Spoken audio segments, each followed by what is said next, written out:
Señores, muy buenas noches. Vamos a comenzar con lo del Código Penal, que ya fue aprobado por los senadores y por los diputados. Tenemos una deuda social con este Código Penal y vamos a hacer un resumen de las cosas positivas que salió y de las cosas negativas que han quedado y que se han introducido en este nuevo Código Penal, que como saben ustedes tiene más de 20 años discutiéndose en el Congreso. Ahora, la pregunta es, ¿el presidente de la República va a dar como bueno y válido este nuevo Código Penal? Está en sus manos aclarar la situación prontamente. Veamos. Definitivamente el Código Penal es un instrumento legal vital para el correcto funcionamiento de cualquier Estado. En República Dominicana, nuestra normativa vigente tiene como base el código elaborado por Napoleón Bonaparte para el Imperio francés en el siglo XIX. Eso quiere decir que la herramienta principal con la que se combate el crimen en nuestro país data de 1810. Por eso queda claro que no responde eficazmente a las necesidades que se presentan en una sociedad dominicana moderna. Ahora ya sabemos que este proyecto, introducido en agosto del 2021, podría fin a la larga espera. 2 décadas, 5 congresos distintos han tratado de hacerlo. Durante los últimos 20 años que se ha discutido este Código Penal, ha terminado con 419 artículos, introduce unos 72 delitos tipificados, muchos de los cuales son importantes, como el sicariato, el feminicidio, el genocidio, daño con ácido del diablo, sobornos públicos y judiciales y el aumento de la pena máxima de 30 a 40 años. Se identifican como infracciones de lesa humanidad la tortura, el asesinato, la violencia sexual, la prostitución forzada, la encarcelación, haciéndose estos imprescriptibles y eliminando la posibilidad de que puedan ser beneficiados posteriormente por un indulto. Estudió en Cambridge University en Inglaterra. Doña Nuria, ¿cuántas veces le voy a decir que mis validaciones son de allá? Que yo soy antiguana. Yo creo que usted lo más cerca que tuvo de Cambridge fue una escuela que hay en Verón. ¿Usted es doctora? Yo sí soy médico. ¿De dónde? Venezolana. ¿Dónde estudió? En Venezuela. ¿Dónde? En la Universidad Central de Venezuela. ¿Qué estudió? Yo, medicina, cirugía plástica. Sí, nosotros tenemos que usted no estudió ahí. Alexander Antonio Rafael Cerda Torres, de 37 años, según este supuesto título de la Universidad Autónoma de Santo Domingo, se graduó de doctor en medicina el 29 de abril del 2011. Sin embargo, es falso.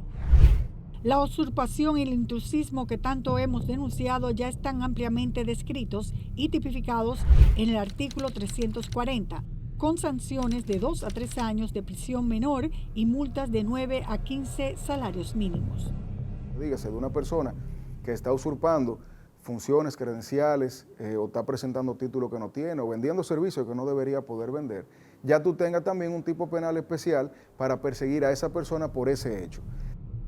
Los que habían recibido un castigo leve por la deficiencia de la ley de tránsito, ahora se aumenta la pena a conductores borrachos y drogados. Las estafas piramidales, otra problemática que constantemente se han denunciado, donde se prometen significativas ganancias con inversiones en criptomonedas o a través de supuestas fórmulas mágicas, también han sido incluidas. Bueno, eso es como decirte yo que Cola Real le pidieran la fórmula a la Coca-Cola. Es que hay un problema para monetizar. ¿Qué significa eso de monetizar? No estoy entendiendo. Monetizar, que nosotros trabajamos con brokers internacionales que no están regulados. El Espíritu me hablaba esto, que esto es para mis hijos, los que escuchan mi voz y me obedecen. Y me hablaba sobre la finanza. Supuestamente él tenía un dinero retenido en los brokers. Los artículos 264, 65, 66 y 355 tipifican ampliamente la estafa piramidal con sanciones que pueden ir desde 2 hasta 20 años de prisión. También permite que al ser de acción pública el Ministerio Público actúe sin necesidad de las víctimas participar. Otros adelantos de este nuevo Código Penal son el cúmulo de penas, la tipificación del bullying, los disparos imprudentes en momentos de celebración, la obstrucción y persecución de ambulancias para beneficiarse de la apertura del paso, el exhibicionismo sexual, figura la sanción con penas graves al acoso agravado, y el abandono de una persona adulta que no pueda protegerse se penalizará hasta con 10 años. Además, se genera una obligación de denunciar al conocer un hecho relevante que afecte al patrimonio público. Eso es una forma inteligente del legislador permitir recibir una mayor cantidad de denuncias, ya sea porque la persona quiere cooperar o por el miedo a que si no coopera pueda ser afectada. Se refuerzan derechos que ya han sido reconocidos por el Tribunal Constitucional, como la revisión injustificada de vehículos por la policía y la prohibición de impedir grabar un arresto. Algo que uno ve mucho en redes sociales, que es el derecho a grabar cuando la autoridad te interviene. Ahora mismo, una autoridad te interviene, te aborda y tú comienzas a grabar y hay una discusión. No puedes grabar y te manotean el celular. El mayor fracaso del código fue la exclusión de las 3 causales, que mantuvo a la sociedad enfrentada entre la ley y la fe. Para dar paso a la aprobación de la normativa, hubo que sacarlo del juego, manteniendo artículos que son un retroceso, como el 109, que prohíbe el aborto y que establece sanciones de 1 a 2 años de prisión. La Comisión Interamericana de Derechos Humanos y la Corte Interamericana de Derechos Humanos han sido clarísimas en establecer que el sujeto de protección principal es quien ya es vivo y viable. En consecuencia, el sujeto de protección principal sería la mujer embarazada, no el producto que tiene dentro. Increíblemente, el código del siglo pasado que está vigente aún es más moderno que este nuevo, pues aunque aumenta la pena por violación sexual a 20 años de cárcel, se reduce a 10 años si ocurre en la pareja. En este contexto, el diputado Eugenio Cedeño ha ofrecido unas polémicas declaraciones esta semana que nos aclara mucho qué grupo legisla en el país. Si yo estoy casado con mi esposa y yo me retiro el condón para embarazarla, eso no tiene que ir al código. Aunque ella no quiera. Ni siquiera al Código Civil. No, porque ¿para qué se casó conmigo? ¿Y para qué se encuera conmigo? Pero estas declaraciones no eran nuevas. En 2021, en medio de otra discusión del mismo proyecto, el legislador admitió que fue él quien propuso a una comisión bicameral reducir las penas por violación sexual entre parejas de 1 a 4 años de cárcel. Luego de esas declaraciones que generaron en ese momento un rechazo masivo, tuvo que pedir disculpas, corregir la propuesta y volver a establecer las mismas penas que tenía la iniciativa anterior de 10 a 20 años de prisión. Pero esa era la misma posición del autor del proyecto, el senador Ramón Rogelio Henao, hace 3 años. Tú no puedes castigar, no puedes sancionar como si fuera una violación a un tercero, a una persona que no tiene, a una gente que usted tiene una relación formal, que está garantizada con consecuencias civiles.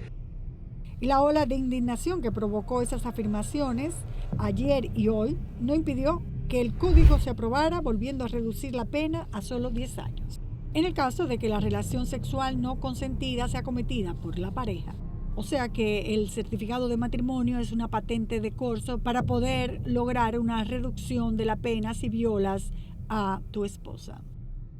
Parece que aplicaron la lógica Cedeño. Nuestro insigne legislador que considera que a esta altura de la vida todavía las mujeres pueden concebirse desde la ley como propiedad del marido. La lucha contra la corrupción tuvo un revés con el absurdo artículo 328, que establece que las infracciones contra el patrimonio público no podrán perseguirse luego de un plazo de 20 años, sin importar las circunstancias y evidencias.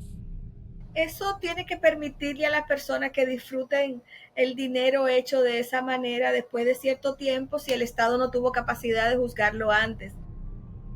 Otro retroceso de la pieza es que libera a las iglesias de responsabilidad penal.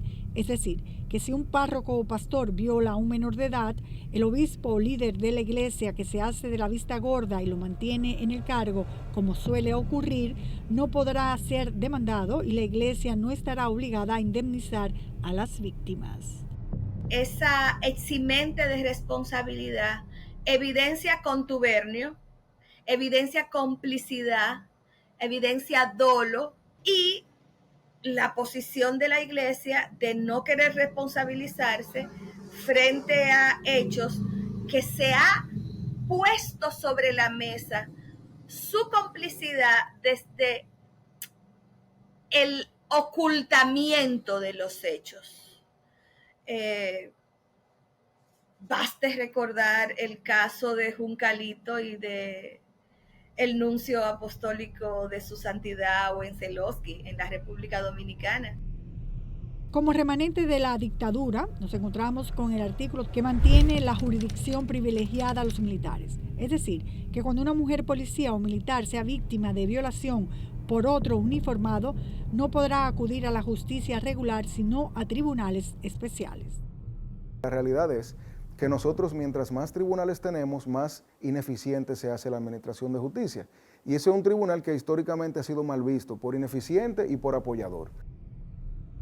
Aunque hay un adelanto en el artículo 302 que tipifica la figura del uso excesivo de la fuerza pública por parte de policías y militares, lo que es sumamente importante, ya que el abuso policial alcanzó el 59% de las denuncias de atropello, según el reporte presentado por el Defensor del Pueblo en el 2023. Que él está al frente del cuartel de la comunidad, que toda la avería que él hace, nadie coge el valor para denunciarlo, porque si todas las personas que él había agredido hubieran dado la cara, ya ese hombre no estuviera ahí. Este nuevo código otorga una especie de privilegio a los agentes, ya que la pena de daño ocasionado por heridas o golpes se redujo en comparación a las normativas vigentes. Debe haber un agravante. ¿Por qué?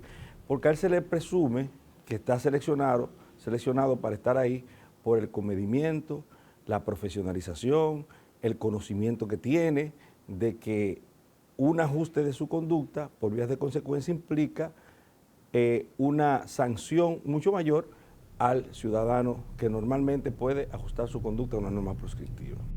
Otro retroceso es el artículo 185 que coloca a la República Dominicana a la altura de una sociedad mucho más arcaica, eliminando la discriminación por orientación sexual, lo que significa que se le puede negar un empleo, despedirse injustificadamente, impedirle el acceso a lugares públicos y privados, no alquilar una propiedad, no brindarle atención médica por tener una inclinación sexual diferente. A esta altura de la vida, cuando las investigaciones afirman que en cada núcleo familiar al menos el 10% pertenece a la diversidad, es atentar contra nuestras propias familias, es atentar contra nuestros hijos, hijas, hermanos, hermanas, tíos, tías, incluso padres y madres. Esta normativa da la impresión de justificar el castigo corporal de los menores de edad, pues el artículo 123 sobre violencia intrafamiliar no sanciona el abuso físico ejercido por padres y tutores cuando no hay un patrón. Es decir, que puedes golpear, herir desproporcionalmente a un niño al punto de que tenga que recibir atención médica, y si es la primera vez que ocurre, no habrá ninguna consecuencia legal. La Constitución es clarísima cuando dice que cualquier forma que ponga a los niños, a las niñas, a los adolescentes, a las personas menores de edad en estado de vulnerabilidad, de abuso o violencia, el Estado tiene una obligación de protección.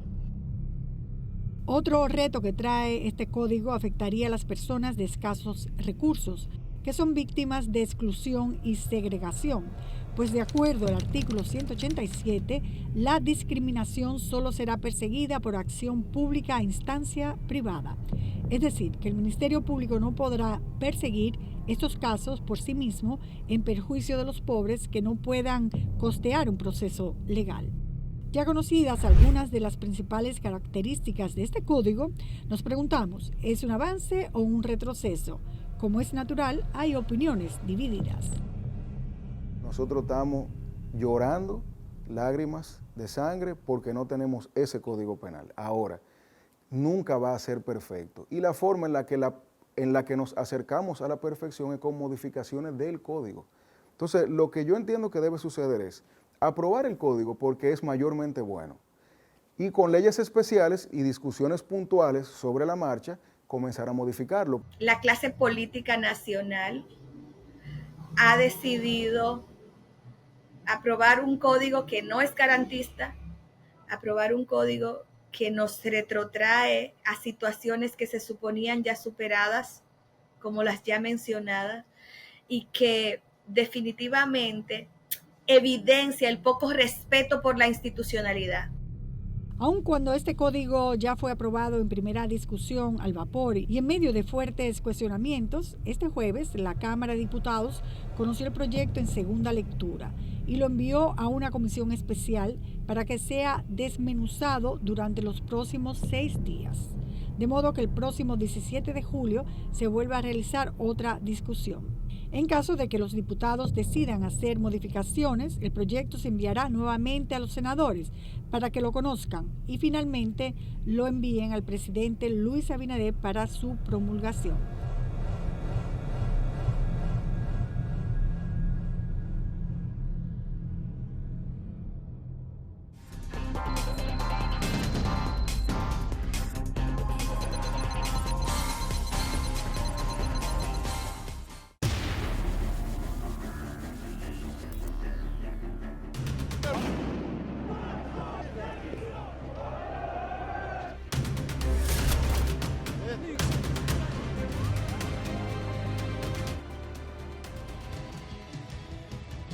N Digital, cada minuto una verdad.